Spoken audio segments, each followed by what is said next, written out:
ایک تو نماز کا پڑھنا، نوافل کا پڑھنا، رات کو قیام کرنا، سحری کے لیے تو اٹھنا ہی ہے، تو اٹھتے وقت تہجد کی نماز کو اہمیت دینا، نماز تراویح کو ذرا شوق کے ساتھ ادا کرنا، نفل کا قیام کرنا، عبادت کے لیے اپنے آپ کو تیار کرنا، اور دوسرے نمبر پر قرآن حکیم کی تلاوت کو ذوق شوق کے ساتھ کرنا، اپنا محبت کا، پیار کا رشتہ قرآن پاک کے ساتھ مضبوط کرنا، اور تیسرا کثرت کے ساتھ استغفار پڑھنا، اپنے مالک سے اپنے گناہوں کی معافی مانگنا، آئندہ گناہ نہ کرنے کا عہد کرنا، اور چوتھا دعائیں مانگنا۔ یہ چار چیزیں اگر تھوڑی توجہ کے ساتھ اس ماہ مقدس میں روزانہ کے معاملات میں شامل کر لی جائیں، نماز، تلاوت قرآن مجید، استغفار اور دعا۔ آپ دیکھیے کہ نبی کریم صلی اللہ تعالیٰ علیہ وآلہ وسلم نماز کے اندر محو رہنے کو پسند کرتے تھے۔ حضور نماز کے اندر شامل رہنے کو اور نماز کو بار بار ادا کرنے کو پسند کرتے تھے۔ ہر موقع پر حضور نماز ادا فرماتے، ہر موقع پر۔ سورج گرہن ہے تو نماز ہو رہی ہے، چاند گرہن ہے تو نماز ہو رہی ہے، بارش نہیں ہوتی تو کریم محبوب علیہ السلام نماز ادا کر رہے ہیں، بارشیں کثرت سے ہونے لگیں، طوفان اور آندیاں آنے لگیں تو حضور نماز ادا فرما رہے ہیں۔ جنگ کے موقع پر، بدر کے موقع پر لوگوں کی، صحابہ کی صفیں درست کر کے حضور خود مصلی پر تشریف لے گئے اور نماز شروع کر لی۔ تو ہر وقت نماز کی طرف حضور کی توجہ ہمیں بتاتی ہے کہ نماز پڑھنا، نفل پڑھنا، عبادت کرنا یہ کتنا دلچسپی والا کام ہے، اور مسلمان کا اس کے ساتھ شوق کس قدر زیادہ ہونا چاہیے۔ آج ہم زیادہ بے چین اس لیے رہتے ہیں کہ ہمارا تعلق باقی سب چیزوں سے مضبوط ہوا لیکن مصلی کے ساتھ کمزور ہوا۔ ہماری بہت ساری اس دور کی جدتوں نے ہم سے ہمارے مصلی کی، استغفار کی، تلاوت کی، دعا کی لذت چھینی۔ اگر ہم تھوڑا لوٹ کر کے آئیں اور کچھ گھنٹوں کے لیے، کچھ وقت کے لیے، کچھ ٹائم کے لیے، اگرچہ وہ مختصر ہی کیوں نہ ہو، ہم اپنے معمولات جو عبادت کے تعلق سے ان کو مضبوط کریں، موبائل بند کیے جائیں، ایک کونا تلاش کیا جائے، کوشش کی جائے تنہائی کرے انسان اپنے مالک کے ساتھ۔ نبی پاک صلی اللہ تعالیٰ علیہ وآلہ وسلم نے جو ہمیں طریقے بتلائے ہیں، ان طریقوں کی روشنی میں انسان اکیلا بیٹھے اپنے مالک کے حضور اور خوب اس کی بارگاہ میں نفل پڑھے، تلاوت کرے، استغفار پڑھے، پھر دعائیں مانگے، اپنے لیے بھی مانگے، امت کے لیے بھی مانگے، اپنے لیے بھی مانگے، اپنوں کے لیے بھی مانگے، سب کے لیے اللہ کے حضور سے وہ خیر طلب کرے۔ حضرت سیدنا زید بن ثابت رضی اللہ تعالیٰ عنہ ارشاد فرماتے ہیں، مجمع الزوائد میں، مسند امام احمد بن حنبل میں یہ حدیث موجود ہے۔ آپ فرماتے ہیں کہ میں نبی پاک صلی اللہ تعالیٰ علیہ وسلم کے ساتھ اکثر نماز کے لیے جایا کرتا تھا، تو میں انفرادی انداز دیکھتا نبی پاک صلی اللہ تعالیٰ علیہ وسلم کا کہ حضور جب نماز کے لیے چلتے تو چھوٹے چھوٹے قدموں کے ساتھ چلتے۔ جو نبی پاک صلی اللہ تعالیٰ علیہ وسلم کا روٹین میں چلنے کا انداز ایک کریمانہ تھا، اس سے ہٹ کر حضور مختصر قدم اٹھاتے اور نماز کے لیے تشریف لے جاتے۔ میں اس خوبصورت ادا پر توجہ کرتا تو میرے کریم محبوب صلی اللہ تعالیٰ علیہ وسلم نے مجھ سے فرمایا، زید تم جانتے ہو میں مختصر قدم کیوں اٹھاتا ہوں؟ حضور دلوں کا حال جانتے ہیں نا، تو فرمانے لگے تمہیں خبر ہے میں اختصار کے ساتھ قدم کیوں اٹھاتا ہوں؟ عرض کی یا رسول اللہ صلی اللہ تعالی علیہ وسلم کرم نوازی فرمائیے، بتا دیجئے۔ تو حضور فرمانے لگے کہ جب تک انسان نماز کی طلب میں رہتا ہے نا، وہ نماز ہی میں رہتا ہے۔ وہ جب نماز کی طلب میں ہوتا ہے تو نماز ہی میں ہوتا ہے۔ تو میں چھوٹے چھوٹے قدم اٹھاتا ہوں، ذرا آہستہ چلتا ہوں، تاکہ جتنا وقت طلب نماز میں ہو وہ نماز ہی میں گزرے۔ ذکر حبیب کم نہیں وصل حبیب سے، محبوب کا ذکر بھی اس سے ملاقات ہی ہوتا ہے۔ تو یہ جو سفر ہے نا نماز کے لیے جانے کا، میں چاہتا ہوں کہ یہ ذرا لمبا ہو جائے، اس میں ذرا وقت ملے تاکہ مالک کے ساتھ میں جڑا رہوں، میرا تعلق مضبوط رہے۔ تو سرور کائنات صلی اللہ تعالیٰ علیہ وسلم کی جو خاص دلچسپی ہے نماز کے ساتھ، نفل کے ساتھ، عبادت کے ساتھ، حضور صلی اللہ علیہ وسلم نے ارشاد فرمایا، مسلم شریف میں حدیث موجود ہے، فرمایا اللہ تعالیٰ کے بندہ سب سے زیادہ قریب پتہ کب ہوتا ہے؟ پہلے تو ذرا ان لفظوں کا حسن ملاحظہ کریں کہ بندہ اور رب کے قریب، بندہ اور اپنے مالک کے قریب، وہ بندہ کتنی شان والا ہے، اس کا مقدر آج کتنے عروج پہ ہے جو اپنے رب کے قریب ہو گیا۔ حضور فرمانے لگے غلاموں سنو، بندہ اپنے رب کے سب سے زیادہ قریب سجدے کی حالت میں ہوتا ہے، لہذا فرمایا سجدوں میں کثرت سے دعا کیا کرو، گویا اس سے مانگ لیا کرو سجدوں میں، اب تمہارا قرب ہے، اب تم جب کشکول طلب دراز کرو گے تو وہ تمہیں عطا کرے گا۔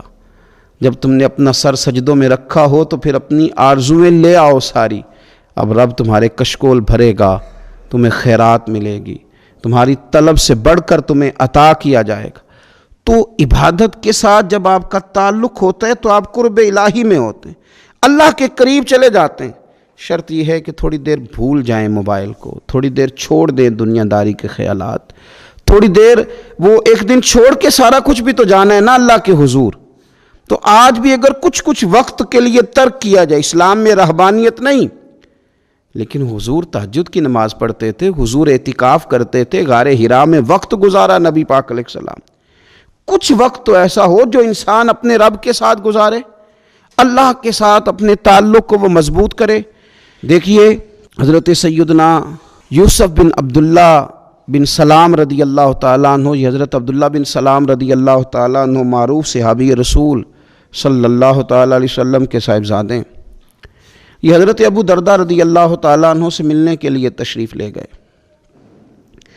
فرماتے ہیں کہ جب میں ان سے ملنے کے لیے گیا تو وہ شدید علیل تھے، حضرت سیدنا ابو درداء رضی اللہ تعالیٰ عنہ بڑے جلیل القدر صحابی ہیں اور بڑے صاحب الرائے آدمی ہیں۔ حضرت عمر فاروق رضی اللہ تعالیٰ عنہ اکثر ان سے مشورہ لیا کرتے تھے۔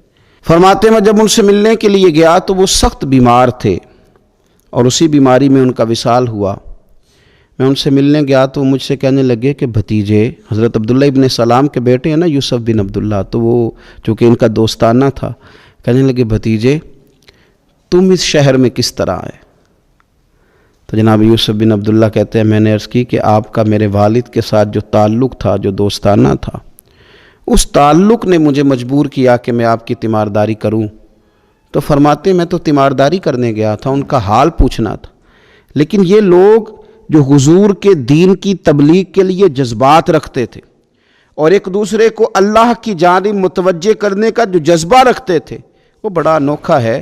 ایک شخص تیمارداری کرنے گیا ہے تو حضرت سیدنا ابو درداء رضی اللہ تعالیٰ عنہ فرمانے لگے بھتیجے میں اس وقت اس کیفیت میں ہوں کہ جھوٹ بولنا بہت برا ہے، یعنی جھوٹ بول ہی نہیں سکتا کہ اس بیماری میں ہوں کہ جس میں مجھے لگتا ہے کہ میں دنیا سے چلا جاؤں گا۔ فرمانے لگے اللہ کی قسم میں نے خود رسول پاک صلی اللہ علیہ وسلم سے سنا ہے کہ جو شخص اچھے طریقے سے وضو کرے، وہ تیمارداری کرنے آئے اور یہ ان کو نماز کی طرف، عبادت کی طرف مائل کر رہے ہیں۔ فرماتے میں نے خود حضور صلی اللہ علیہ وسلم سے سنا ہے کہ جو شخص اچھے طریقے سے وضو کرے پھر 2 رکعتیں نماز پڑھ لے یا 4 رکعتیں نماز پڑھ لے، اخلاص کے ساتھ پڑھے، اچھا وضو کرے، 2 رکعتیں پڑھ لے یا 4 پڑھ لے، یعنی 2 نفل ادا کرے یا 4 کر لے، اور پھر وہ خلوص کے ساتھ اپنے رب سے مغفرت طلب کرے تو اللہ اس بندے کی بخشش فرما دے گا۔ یہ میں نے سنا ہے حضور سے، یہ میں نے خود سنا ہے۔ مرض وصال میں سیدنا ابو درداء رضی اللہ تعالیٰ عنہ اس کو بیان کرتے ہیں۔ تو رمضان المبارک کے اندر ہمیں موقع ملتا ہے نماز پڑھنے کا، نماز تراویح کا، رات کے قیام کا موقع میسر آتا ہے۔ ایک تو عشاء کے بعد موقع ملا تراویح پڑھنے کے، ایک یہ کہ ہم کو سحری میں اٹھنا ہے، اور تہجد کی وہ خاص فضیلتیں جو عام دنوں میں کئی دفعہ مشکل ہوتی ہیں، وہ اٹھنا تو ہے۔ اگر تھوڑا سا 10 منٹ پہلے اٹھا جائے، وضو کیا جائے، اچھے طریقے سے کچھ نوافل ادا کر لیے جائیں، پھر سحری کے معاملات میں مشغول ہوا جائے۔ نبی پاک صلی اللہ تعالیٰ علیہ وآلہ وسلم ارشاد فرماتے ہیں، یہ ترمذی شریف کی حدیث ہے، حضور علیہ الصلوۃ والسلام نے ارشاد فرمایا کہ رات کا قیام اپنے اوپر لازم کر لو۔ اگرچہ یہ لازم کرنا یہ استحبابی حکم ہے، حضور صلی اللہ تعالی وسلم نے اسے فرض قرار نہیں دیا، لیکن حضور شوق دلاتے ہیں۔ فرمایا رات کا قیام، رات کا قیام، ساون کی کالی راتوں میں جب بوندا باندی ہوتی ہے، وہ راتوں کو اٹھ اٹھ روتے ہیں جب خلقت ساری سوتی ہے۔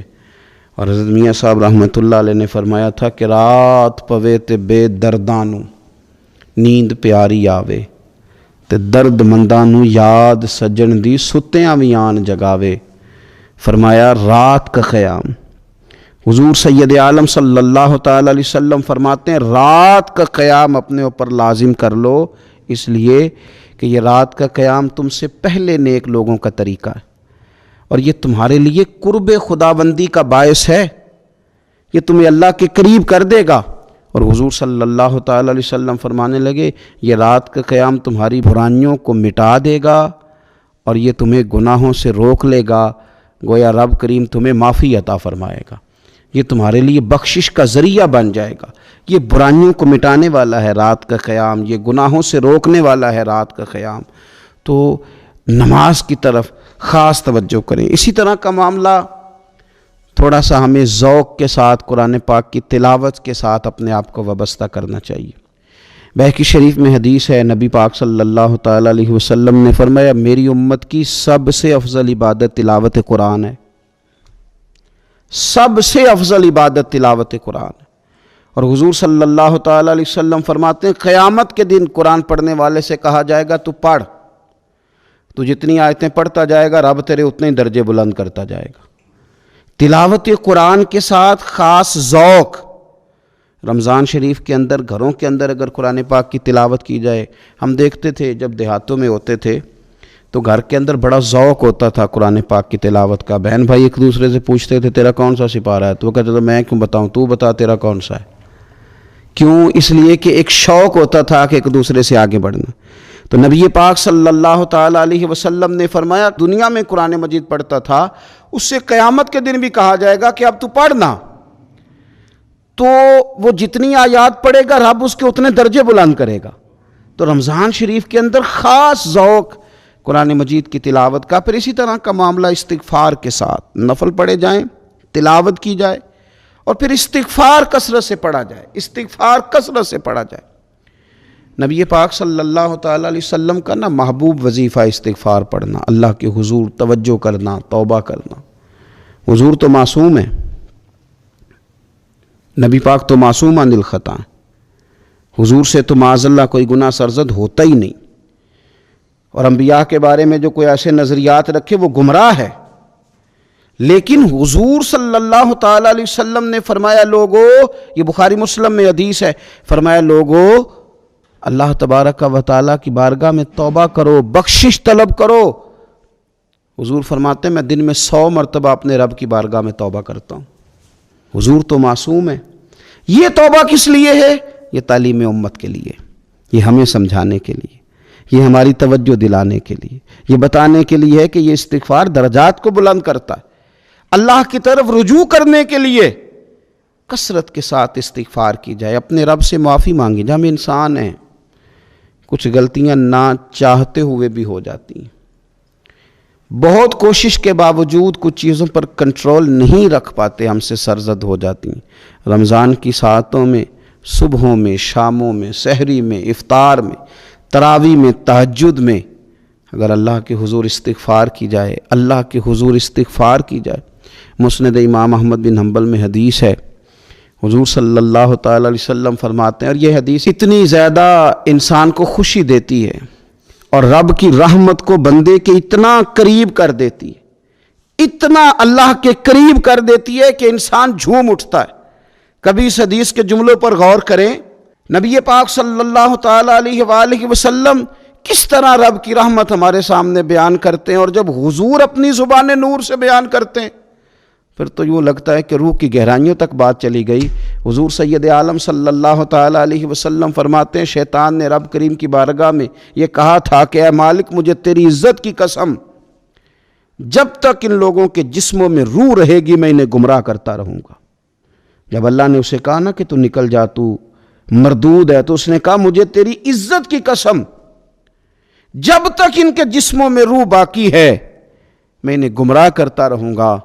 تو میرے کریم محبوب علیہ السلام، مدینے والے پیارے حبیب علیہ السلام فرماتے ہیں، رب کریم نے فرمایا سن و ابلیس، اگر تو یہ قسم اٹھاتا ہے کہ تو جب تک ان کے جسموں میں روح ہے انہیں گمراہ کرتا رہے گا، تو پھر مجھے بھی اپنے عزت اور جلال کی قسم، یہ جب تک مجھ سے معافی مانگتے رہیں گے میں انہیں معاف کرتا رہوں گا، میں بھی انہیں معاف کرتا رہوں گا، یہ جب جب مجھ سے بخشش مانگیں گے، جب جب مجھ سے بخشش مانگیں گے۔ اس یہاں سے کبھی ہم نے کنارہ نہ کیا، اور تو نے بھی تو دل آزردہ ہمارا نہ کیا، ہم نے تو جہنم کی بہت کی تدبیر، پر میرے مولا تیری رحمت نے گوارا نہ کیا۔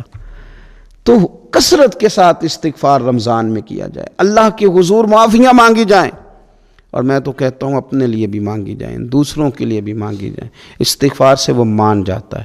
اور پھر سب سے زیادہ جس چیز پر توجہ دینے کی ضرورت ہے وہ ہے عبادت کا مغز، یعنی دعا۔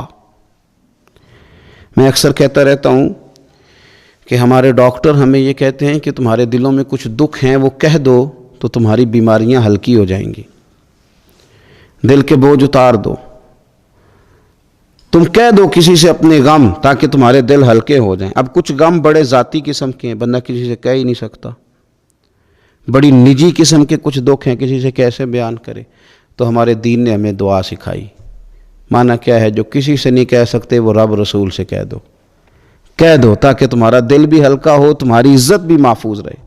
اور تم نے کہا بھی اس طبیب کے سامنے جو سب سے بڑھ کر شفا دینے والا ہے، کہا اس مالک کے سامنے جو سب سے زیادہ خزانے بانٹنے والا ہے۔ ترمذی شریف میں حدیث ہے، حضور نے فرمایا دعا عبادت ہے۔ اسی ترمذی میں حدیث ہے، فرمایا دعا عبادت کا مغز ہے۔ اور اسی ترمذی میں حدیث ہے، نبی پاک علیہ السلام نے فرمایا یاد رکھو، رب کے نزدیک، اللہ کے نزدیک دعا سے زیادہ عزت والی چیز کوئی نہیں، اس سے بڑی اکرام والی چیز ہی کوئی نہیں اللہ کے حضور۔ تم اپنے رب سے جب مانگتے ہو تو بڑے معزز ہوتے ہو، دنیا داروں کے سامنے ہاتھ پھیلاؤ گے، دکھ سناؤ گے تو عزت میں کمی آئے، لیکن جب تم اللہ سے مانگتے ہو، مالک کے حضور کشکول طلب دراز کرتے ہو، تو اس سے بڑی عزت والی چیز کوئی نہیں۔ پھر ایک دل میں سوال آتا تھا کہ کتنا کو مانگیں، مالک سے کتنا سوال کریں، کس قدر طلب کریں؟ تو بہقی شریف میں حضور نے یہ مسئلہ بھی حل کر دیا۔ اللہ کے پیارے حبیب علیہ السلام نے فرمایا ہر چیز اپنے رب سے مانگ لو، ہر چیز اپنے رب سے طلب کرو، حتیٰ کہ نمک ہی کیوں نہ ہو، وہ بھی مانگنا ہو تو مالک سے ہی مانگو۔ اللہ کے حضور عرض کرو، اس کے پیارے محبوب علیہ السلام کے غلاموں، تمہارے ہاتھ وسیلہ جو آ گیا ہے مدینے والے محبوب کا، اس کی بارگاہ سے مانگو، بار بار مانگو، کئی بار مانگو، اور اپنے لیے بھی طلب کرو، دوسروں کے لیے بھی طلب کرو، امت کے لیے طلب کرو، ملک و ملت کے لیے طلب کرو۔ تو رمضان شریف کی پہلی نشست میں ایک تو ہمیں اپنی عبادت کو، اپنے نوافل کو، اپنی نماز کو مضبوط کرنا ہے، کوشش کریں قضا نمازوں پر بھی توجہ دی جائے، یہ بہت بڑا قرض ہے اور یہ ہم ہی ادا کریں گے تو ادا ہوگا۔ اور دوسری بات یہ کہ کثرت کے ساتھ قرآن مجید کی تلاوت کی جائے۔ تیسری بات یہ کہ استغفار کو اپنے اوپر لازم کیا جائے۔ اور چوتھی بات، دعائیں مانگی جائیں۔ رمضان کی گھڑیاں بڑی قبولیت والی ہیں، بڑی قبولیت والی ہیں۔ افطار کے وقت